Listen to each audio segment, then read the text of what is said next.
અમદાવાદની વાત કરીએ। અમદાવાદ શહેરના પશ્ચિમ વિસ્તારને આજે પાણી નહીં મળે।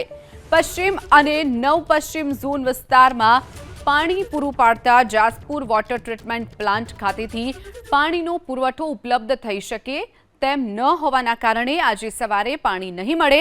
ટ્રીટમેન્ટ પ્લાન્ટને વીજ પુરવઠો પૂરો પાડતી જેટકો કંપની દ્વારા 66 કેવી સબસ્ટેશનમાં મેન્ટેનન્સ માટે સવારથી જ વીજ પુરવઠો બંધ કરવામાં આવ્યો છે, જેના કારણે સાંજ સુધી વોટર ટ્રીટમેન્ટ પ્લાન્ટ બંધ રહેશે।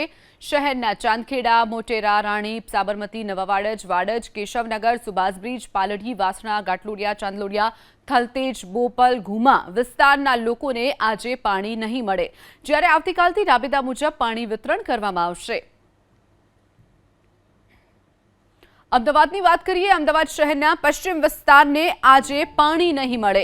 પશ્ચિમ અને નવ પશ્ચિમ ઝોન વિસ્તારમાં પાણી પૂરું પાડતા જાસપુર વોટર ટ્રીટમેન્ટ પ્લાન્ટ ખાતેથી પાણીનો પુરવઠો ઉપલબ્ધ થઈ શકે તેમ ન હોવાના કારણે આજે સવારે પાણી નહીં મળે।